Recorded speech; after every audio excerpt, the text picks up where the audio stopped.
Hola, bienvenido, bienvenida a un nuevo vídeo de aprendizaje y condicionamiento conceptos básicos. Hoy vamos a hablar de las nociones básicas del condicionamiento clásico. Y lo primero que vamos a hacer es describir brevemente cuál es el procedimiento de condicionamiento clásico. El procedimiento de condicionamiento clásico es un procedimiento de aprendizaje asociativo en el que se establece una relación entre dos estímulos independientemente de la respuesta que dé el sujeto. El ejemplo clásico que veis en la fotografía es un ejemplo de Iván Pavlov. Iván Pavlov fue un fisiólogo ruso que de hecho recibió el Premio Nobel de Fisiología por sus estudios en el aparato, sobre el aparato digestivo, para lo que utilizaba perros. Bien, utilizaba perros a los que le colocaba una cánula en la mejilla para registrar cómo respondían con salivación ante distintos estímulos. El perro estaba sujeto en un arnés, como podéis ver aquí, donde se le presentaba un determinado estímulo, un pedazo de carne o lo que fuere, y se registraban las gotas de saliva a través de la cánula que tenía atada, sujeta a la mandíbula. Sin entrar en más detalles, Pablo se encontró con un problema. Y el problema es que cuando se acercaba la persona que estaba trabajando con el perro, antes de exponerlo al estímulo, ya el perro comenzaba a salivar. Lo que para cualquiera hubiera sido un problema, para él fue una situación intrigante que tenía que resolver. Cualquiera de nosotros probablemente lo que hubiera hecho hubiera sido coger y ver cómo resolvemos este problema y cómo seguimos presentándole la comida sin que el perro salive antes de que la comida se le presente. Pavlov era un genio. Y como genio que era, pues lo que hizo fue darse cuenta de que este problema era más intrigante que el propio problema que trataba de resolver. Y comenzó a estudiarlo. Comenzó a estudiar por qué el perro daba una respuesta refleja que en principio solo se daba ante la comida y la daba ante un estímulo que anticipaba la presentación de la comida. Y lo empezó a estudiar de manera metódica y ahí nació el estudio formal del aprendizaje asociativo a través del condicionamiento clásico. Lo que hizo fue empezar a manipular los estímulos que anunciaban la comida, presentaba el sonido de un metrónomo o se encendía una luz y después lo que hacía era presentarle la comida, de tal manera que el perro no podía anticiparlo salvo por la presentación del estímulo previo. A partir de esos trabajos, como aparece en su libro que publica en Reflejos Condicionados, que se publica en 1927, como digo, a partir de esos trabajos, en su libro aparecen los principales fenómenos de condicionamiento que se estudian todavía aún hoy en los laboratorios. Bueno, pues con esta, no sé si breve, pero con esta introducción, pasemos a definir los elementos básicos del condicionamiento clásico. En la situación clásica de Pavlov, lo que tenemos es un estímulo incondicionado, asumamos que es la comida, y lo llamamos incondicionado porque elicita una respuesta refleja sin necesidad de entrenamiento previo, sin necesidad de que haya un condicionamiento o un aprendizaje previo. Era lo que antes llamábamos estímulo elicitador y lo que en algún momento llamaremos consecuencia o reforzador, dependiendo en qué nivel hablamos. Como digo, ese estímulo condicionado, en el ejemplo que hemos escogido, la comida, produce una respuesta incondicionada que será la respuesta refleja.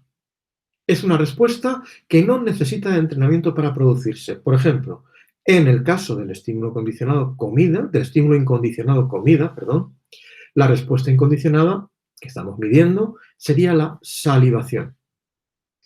Y esta respuesta no necesita de entrenamiento.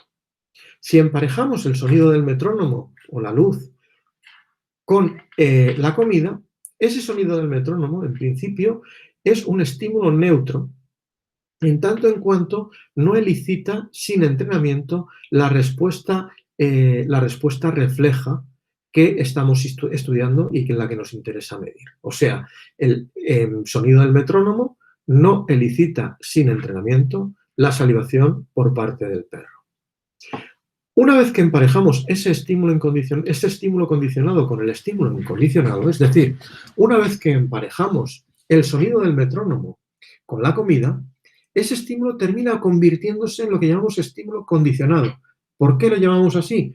Porque elicita la respuesta condicionada de salivación. Una respuesta que en el caso de Pavlov es idéntica a la respuesta incondicionada, aunque luego hablaremos de esto, y que solo aparece una vez se ha producido el condicionamiento. Entonces, como decimos, tenemos un estímulo incondicionado que elicita la respuesta incondicionada, que básicamente quiere decir que es un estímulo que elicita la respuesta refleja sin necesidad de entrenamiento, y un estímulo condicionado que elicita una respuesta aprendida, condicionada, solo después de haber tenido la experiencia de entrenamiento de emparejamientos EC-EI. Estos serían los elementos del condicionamiento clásico. Vamos a hablar ahora de la naturaleza del estímulo condicionado y del estímulo incondicionado. Si nos fijamos, en el ejemplo de Pavlov había un estímulo que llamábamos neutro, un estímulo que no tenía fuerza biológica en realidad. El sonido de un metrónomo no es un estímulo, digamos, biológicamente relevante para el perro en este caso, y un estímulo incondicionado que sí era biológicamente relevante. La comida. La pregunta que nos hacemos es, ¿hace falta que el estímulo condicionado y el estímulo incondicionado tengan fuerza biológica diferencial? Porque si hace falta que tengan fuerza biológica diferencial, el procedimiento de condicionamiento clásico o el fenómeno de condicionamiento clásico está circunscrito a aquellos estímulos que anuncian estímulos biológicamente relevantes para el sujeto. Pero si no hiciera falta que el EC y el EI tengan fuerza biológica diferencial, entonces el condicionamiento clásico tendría un alcance muchísimo mayor, pues haría referencia a cualquier asociación de estímulos que se produjera independientemente de la respuesta del individuo. Y la respuesta a esta pregunta viene a partir de un estudio de Brodgren en 1939, donde se descubre un fenómeno que se conoce como precondicionamiento sensorial. En este caso, lo que nos preguntamos es si presentamos un tono seguido por una luz y los emparejamos reiteradas veces, los presentamos juntos una y otra vez, una y otra vez, una y otra vez, ¿aprenderá el organismo que el tono va seguido por la luz, que el tono anuncia de alguna manera la luz? Claro, si el tono y la luz son estímulos neutros que no elicitan una respuesta incondicionada más allá de la orientación inicial que luego desaparece por situación, el problema de este estudio es cómo sabemos si el sujeto ha aprendido que el tono anuncia la luz. Y para eso incorporamos una fase en medio que no es necesaria para que se produzca el aprendizaje o la asociación que estamos estudiando de tono-luz, sino para descubrir si esa asociación existe o no. ¿Y cómo lo hacemos? Pues cogemos y emparejamos la luz con una descarga eléctrica. Convertimos la luz en algo relevante. Si el grupo de participantes o de sujetos en el denominado precondicionamiento sensorial han aprendido que el tono va seguido por la luz, que el tono anuncia la luz, decirlo como prefiráis describirlo, y la luz han aprendido que va seguida por una descarga eléctrica, en este grupo se encontrará una respuesta condicionada de miedo ante el tono, cosa que no ocurrirá en el grupo de control, donde no ha habido unos emparejamientos entre tono y luz y donde, por lo tanto, no ha tenido oportunidad, estos sujetos del grupo de control no han tenido oportunidad de aprender que el tono va seguido por la luz. Con lo cual, aquí darían respuesta de miedo y aquí no. Como veis, como diseño experimental es un diseño experimental, vamos a decir que discutible. Discutible en el sentido de que el grupo de precondicionamiento sensorial, permitidme este KitKat, que nos aparta un poco de la lógica de este microvídeo, pero me parece importante destacarlo, porque como insistíamos en algún microvídeo previo, una de las características fundamentales o muy importantes de los estudios de aprendizaje es que estamos estudiando lo que hay dentro de la cabeza del sujeto y lo estamos infiriendo a partir de su conducta. Y por lo tanto debemos estar seguros de que utilizamos los grupos de control adecuados que nos permitan realizar las inferencias con cierto grado de confianza. Y eso depende obviamente de que el grupo de control sea bueno. Y fijaos en este grupo de control en concreto. ¿Qué es lo que tenemos? Por una parte, que el tono y la luz juegan siempre el mismo papel, que a lo mejor el resultado depende de que el tono sea el estímulo que anuncia y la luz el estímulo que juega un papel de estímulo incondicionado. Y no ocurre lo mismo si pusiéramos la luz primero y el tono después y emparejáramos el tono con la descarga. Esa es una posibilidad que no podemos descartar con este diseño. Por otra parte, lo que nos interesa en este diseño es saber si la asociación entre el tono y la luz se ha producido aquí.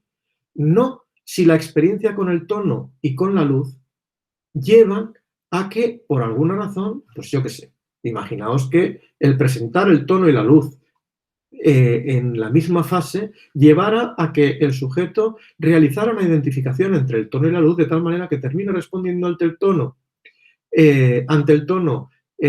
con miedo, pero no porque haya aprendido que el tono anuncia la presencia de la luz, sino porque los dos han recibido el mismo tratamiento y considera que son el mismo estímulo. ¿Por qué no? No lo podemos descartar. Aquí, el grupo de control, en la fase 1, se diferencia no solo en los emparejamientos tono-luz, sino en la presentación del tono y la presentación de la luz. ¿Cómo podemos corregir esto diseñando un grupo de control correcto? De la siguiente manera. Lo que hacemos es primero aplicar lo que llamamos contrabalanceo. Aquí lo que se presenta es un elemento abstracto, el estímulo A y el estímulo B. El estímulo B se empareja con la descarga y el estímulo A se pregunta durante la prueba por el estímulo A. El que lo denominemos de manera abstracta tiene una implicación. No es simplemente que ahora llamemos al tono A y a la luz B, sino que esto implica que la mitad de los participantes o de los sujetos del grupo precondicionamiento sensorial, para la mitad de los sujetos, A es un sonido, un tono, y B una luz, como en el caso previo, y para la otra mitad, A es la luz y B es el tono. Y lo mismo en el grupo de control. Y además, fijaos qué es lo que tenemos ahora. Ahora lo que tenemos es una situación en la que el grupo de precondicionamiento sensorial y el grupo de control únicamente difieren en la experiencia de la asociación entre A y B. A y B se presentan aquí relacionados, mientras que en el grupo de control, esta barrita aquí, indica que nunca se presentan juntos. Por lo tanto, la diferencia entre el grupo de precondicionamiento sensorial y el grupo de control es, hasta donde a mí me alcanza el conocimiento, únicamente que en el grupo de precondicionamiento sensorial A y B están relacionados y, por lo tanto, el sujeto puede establecer una asociación entre A y B. ¿Y cuál es el resultado de todo esto? Retomando el hilo de la pregunta que nos hacíamos al inicio. ¿Hace falta que el estímulo condicionado y el estímulo incondicionado tengan fuerza biológica diferencial? La respuesta no. Resulta que, en este caso, el sujeto responde ante A, demostrando que ha establecido una asociación entre el estímulo A y el estímulo B, a pesar de que el estímulo A y el estímulo B ninguno tiene fuerza biológica relevante y, desde luego, no tienen fuerza biológica diferencial. Otro ejemplo es lo que llamamos condicionamiento de segundo orden. En este fenómeno, lo que tenemos es que primero emparejamos el estímulo condicionado, en este caso el sonido, con una descarga eléctrica, con el estímulo incondicionado, y luego lo que hacemos es que el sonido se convierte en un pseudoestímulo incondicionado, si me permitís la ligereza a la hora de la descripción, que va siguiendo a la luz. Esto es, la luz va seguida de un estímulo condicionado que previamente ha sido asociado con la descarga. La pregunta es, ¿será capaz de establecer el animal o el organismo un condicionamiento de segundo orden y terminará dando respuesta condicionada ante la luz? Y la respuesta es sí. En este diseño, los sujetos terminan dando una respuesta condicionada ante la luz. Y se puede llegar también a condicionamiento de tercer orden y de cuarto orden cada vez obviamente, de manera más difícil. Volviendo a responder a la pregunta, ¿tienen aquí fuerza biológica diferencial? No, la luz y el tono tienen fuerza diferencial. La luz de inicio no elicita la respuesta condicionada, el tono sí. El tono, por su asociación con la descarga, se ha convertido en un estímulo relevante. Pero su diferencia no está en la fuerza biológica, sino simplemente en la fuerza diferencial.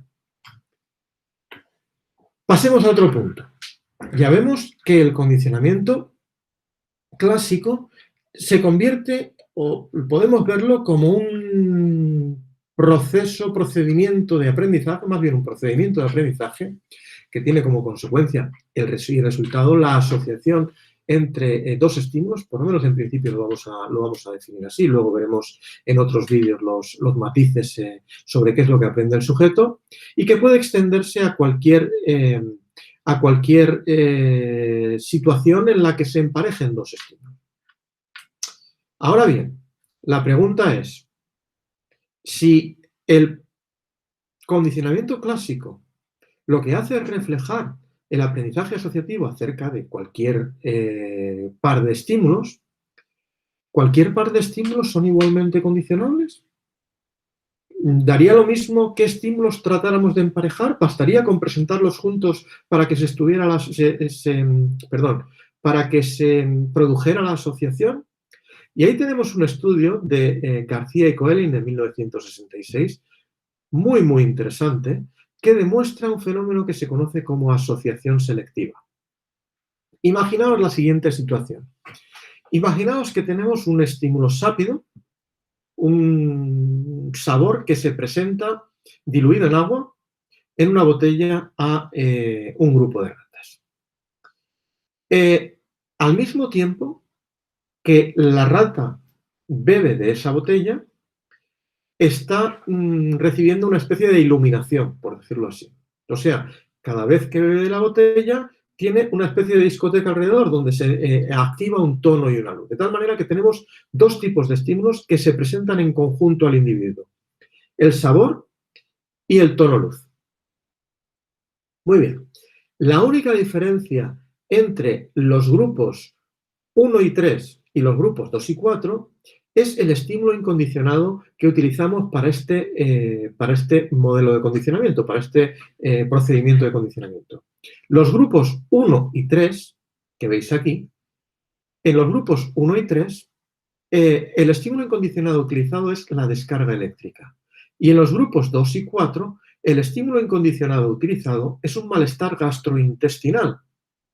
Es el malestar gastrointestinal, si no recuerdo mal, producido por una inyección intraperitoneal de cloruro de litio, del que hemos hablado, creo, en alguna otra ocasión, en algún otro vídeo, y que básicamente lo que hace es producirle al animal algo muy parecido a lo que sentimos con un resacón por haber bebido demasiado.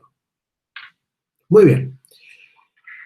¿Qué ocurre cuando en la mitad de los sujetos preguntamos por el tono luz, es decir, le presentamos la botella de agua con la botella sin sabor con el tono luz, y a la otra mitad le preguntamos por el sabor sin presentarle el adorno de los sonidos y las luces en pantalla? Fijaos en lo que ocurre. Cuando preguntamos por el tono luz y el compuesto se ha asociado con la descarga, lo que encontramos es que el número de lametones por minuto es muy bajo. Esto es, los sujetos en este grupo que han emparejado un sabor y tono luz con la descarga han desarrollado una respuesta condicionada de miedo o de rechazo ante el tono luz. Sin embargo, cuando preguntamos por el tono luz en aquellos individuos, en aquellas ratas en las que el compuesto sabor-tono luz se ha asociado con el malestar, fijaos, el número de lametones por minuto no disminuye, es un número de lametones mucho mayor. El condicionamiento es mucho menor en este caso. No aprenden igual. ¿Y qué ocurre cuando lo que hacemos es preguntar por el sabor? Pues nada sorprendente, ocurre justo lo contrario. Resulta que cuando el sabor y el tono luz se asocian con el malestar, lo que tenemos es que después rechazan el sabor. Pero cuando el sabor y el tono luz se asocian con la descarga, lo que no rechazan el sabor. Rechazan, sí, el tono luz, pero no el sabor. Cuando lo miramos en conjunto, ¿qué nos sugiere este patrón de resultados? Pues lo que nos sugiere es que en una situación, bueno, lo que nos sugiere es que no todos los estímulos son igualmente condicionables, contraviniendo algo que Pavlov llamaba el principio de equipotencialidad. Los sabores parece que se asocian con mucha más facilidad con el malestar que con la descarga, y los estímulos externos, como el tono luz, parece que se asocian mucho más fácilmente con la descarga que con el malestar gastrointestinal. ¿Cómo explicamos esto? Pues Martin Seligman sugirió que lo que existía era un continuo de preparación.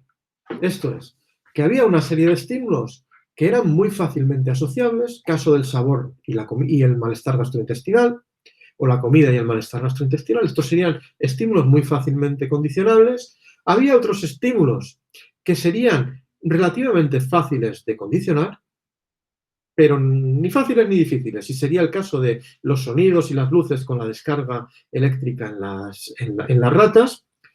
Y habría estímulos que estarían contrapreparados para establecer una asociación entre ellos, que sería el caso de el sonido y la luz con el malestar gastrointestinal o el sabor con la descarga eléctrica.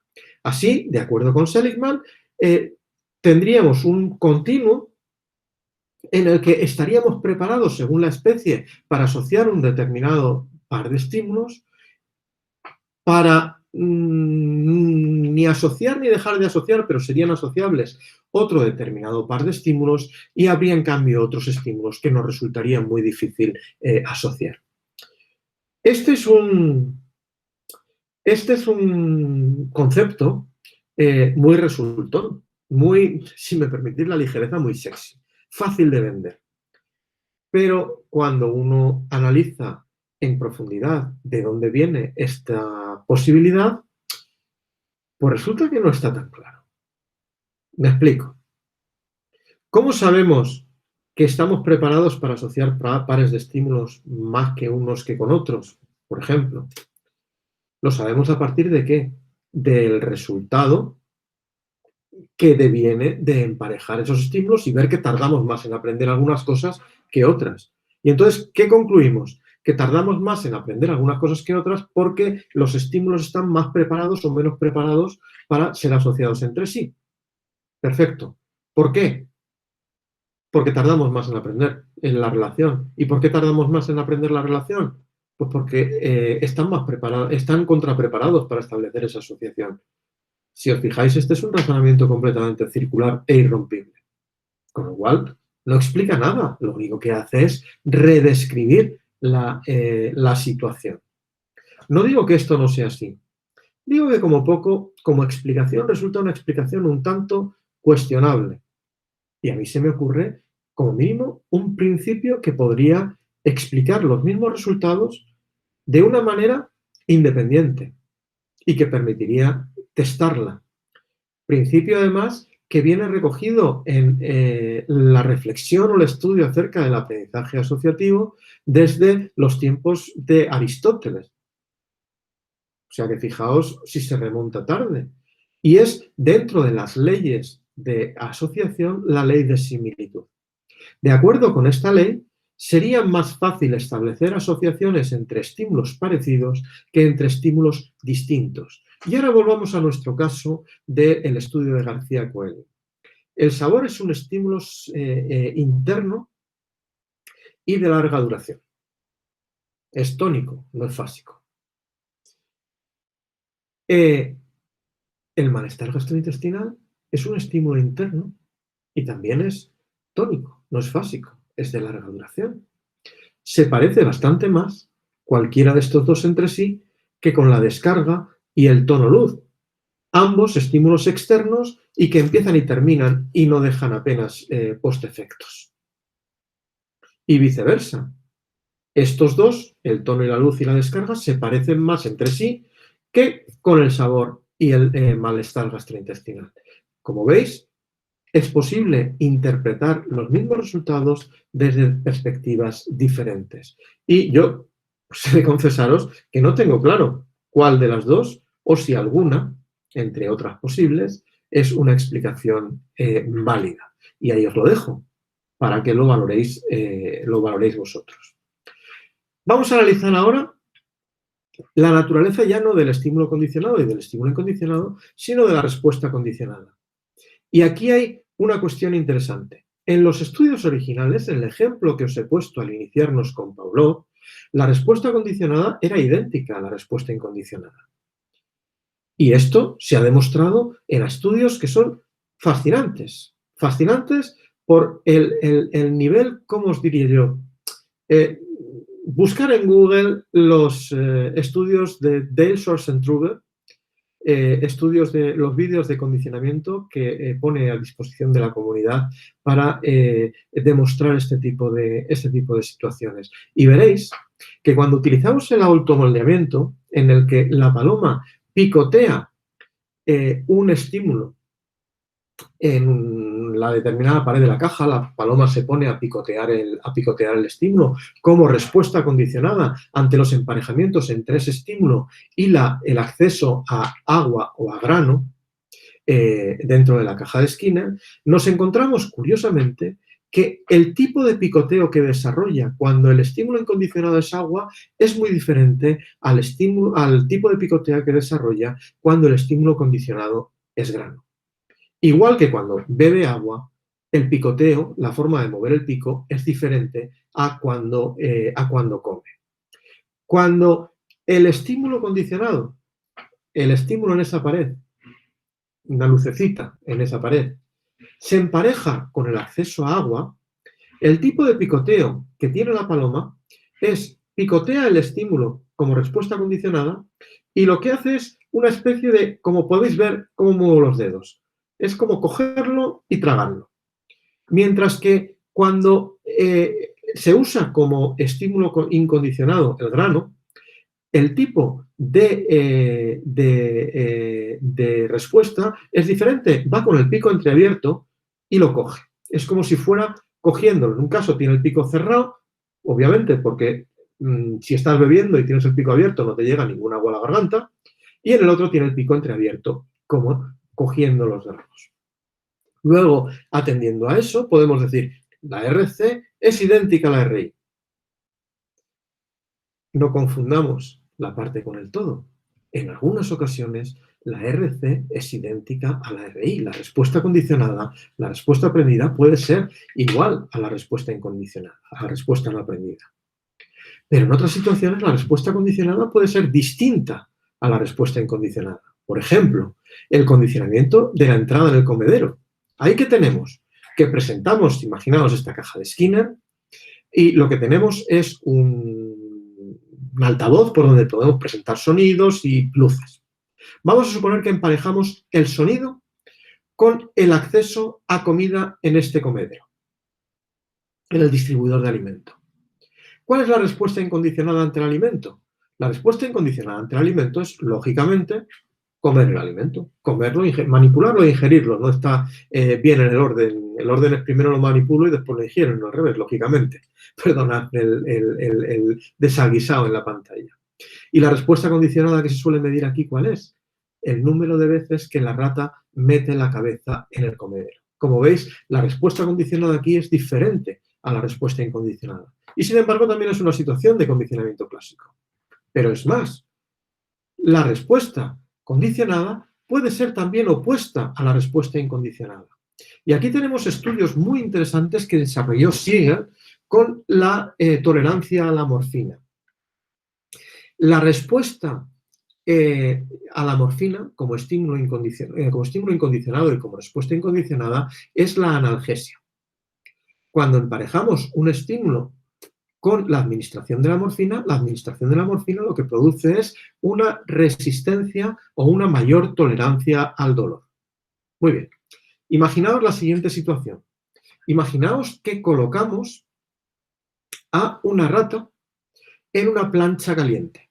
Una plancha caliente, obviamente, no la vamos a freír, no hace falta que lo dijera aquí, simplemente es una plancha que lo que hace es que cuando la plancha, cuando la rata siente que está caliente, lo que hace es salir volando de la plancha, se escapa, ¿de acuerdo? Esa es nuestra respuesta incondicionada ante colocar a la rata en la plancha. Cuando le administramos morfina, la respuesta incondicionada del animal es analgesia. ¿Y cómo lo comprobamos? Colocando la rata en la plancha y viendo que tarda más en saltar. Si emparejamos un estímulo condicionado, yo qué sé, una luz, un sonido, con la administración de morfina y lo vamos administrando repetidas veces, ¿qué es lo que vamos a observar? Lo que vamos a observar es que la rata desarrolla tolerancia a la morfina. De tal manera que cuando le presentemos el sonido, le administremos la morfina y la coloquemos en la plancha, tarde en saltar de la plancha el mismo tiempo que una rata que nunca haya tenido exposición a la morfina. La hipótesis o la idea de por qué se está produciendo esta tolerancia, que ya la hemos visto en alguna otra ocasión y que la veremos en algún vídeo distinto de esta serie también, la idea de por qué se produce esta respuesta de tolerancia es porque lo que ha ocurrido es que se ha producido un aprendizaje de condicionamiento clásico de tal manera que se condiciona la respuesta opuesta, como respuesta condicionada, la opuesta a la respuesta incondicionada para mantener al organismo en equilibrio. Sabéis que una baja respuesta al dolor es una mala idea para un organismo, puesto que el dolor tiene una función evolutiva fundamental y es alejarnos del peligro. Con lo cual, lo que se asume es que lo que busca el individuo es mantener el umbral del dolor dentro de lo que son los límites ideales para ese individuo concreto. Volvamos a la situación, que me parece que me he hecho un lío al explicarla. La situación sería la siguiente. Presento el estímulo condicionado, el sonido, lo hago seguir de la administración de la morfina. Al principio me encuentro con que la rata da una respuesta de analgesia, tardando mucho en saltar de la plancha, pero a medida que repito los ensayos, las experiencias de condicionamiento, lo que me encuentro es que la rata termina comportándose como una rata normal. ¿Cómo sé que la respuesta que se ha condicionado y que lleva a que la rata se comporte como una rata normal es la respuesta opuesta a la analgesia? Esto es, lo que digo ahí, una respuesta condicionada de hiperalgesia. Muy fácil. Lo que hacemos es exponer a la rata al estímulo condicionado, al sonido, y en lugar de administrarle morfina, que es lo que la rata esperaría recibir, lo que hacemos es administrarle suero salino. ¿Y qué nos encontramos? Que esa rata da una respuesta condicionada de hiperalgesia, salta volado, es hipersensible al calor de la plancha, sugiriendo que efectivamente lo que se había condicionado al sonido era la respuesta opuesta a la respuesta incondicionada. Con lo cual, ¿qué es lo que tenemos? Que la respuesta condicionada puede ser igual, diferente y hasta opuesta a la respuesta incondicionada. Todavía nos queda una vuelta de tuerca más. Y es que la respuesta condicionada puede depender del estímulo condicionado utilizado. Y aquí os tengo que contar una anécdota. Una anécdota que me contaba Robert Rescorla. Robert Peter Holland estuvo en el laboratorio de Robert Rescorla y me decía él, yo también estuve allí durante un año, y me contaba Robert Rescorla que cuando Peter Holland quería construir un estabilimétro para medir el condicionamiento.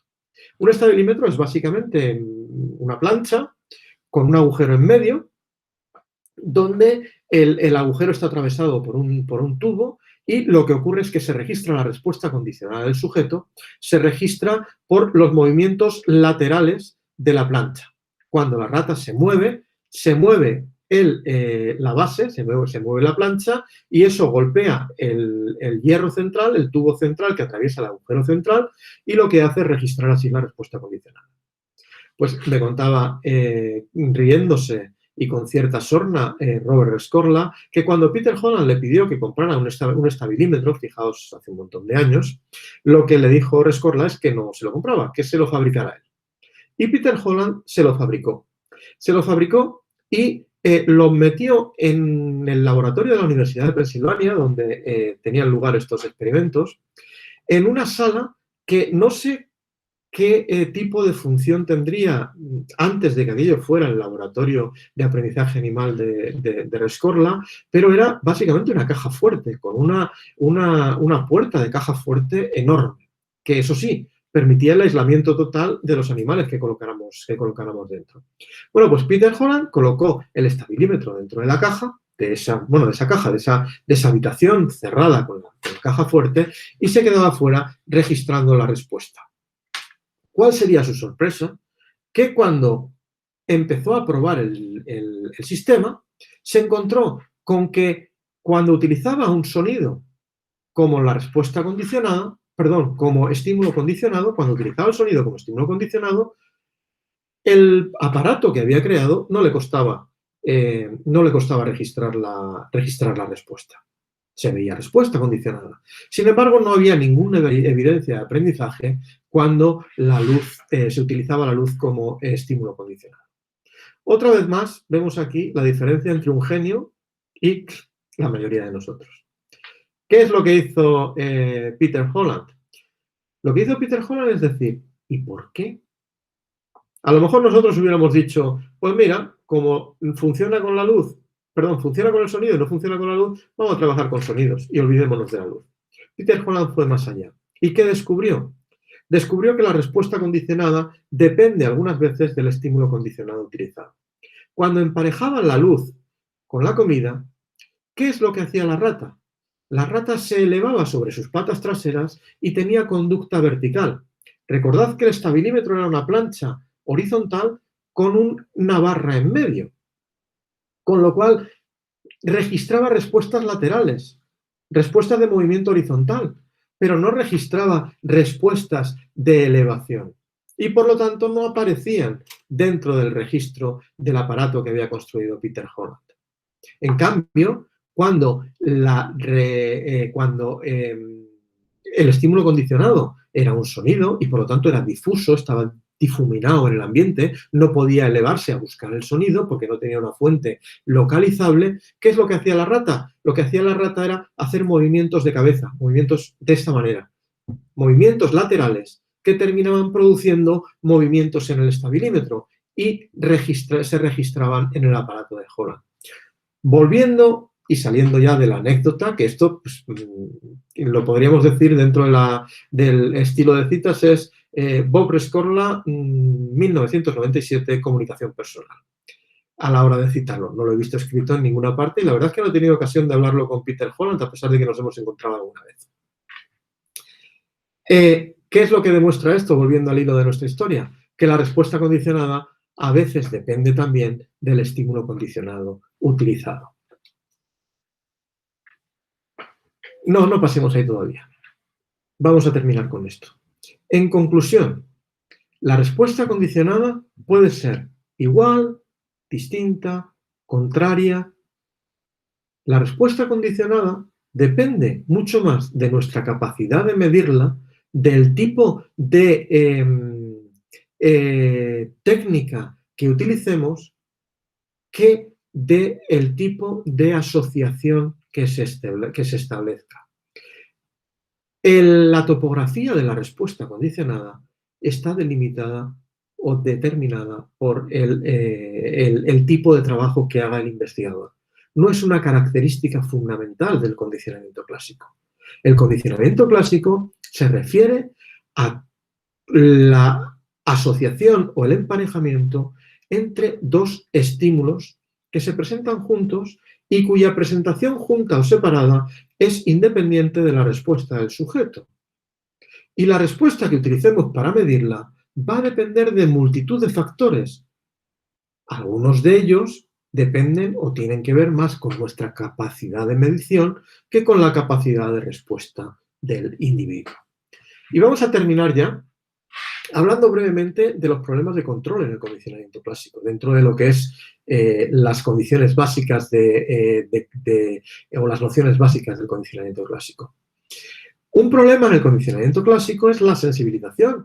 En algún microvídeo decíamos que la presentación del estímulo biológicamente relevante, de un estímulo de cierta potencia, producía sensibilización en el individuo. Esto es, producía un aumento en la respuesta refleja. Y ese aumento en la respuesta refleja, en algunos casos, se puede confundir con pseudocondicionamiento. Puede parecer condicionamiento sin serlo. Y nos puede confundir.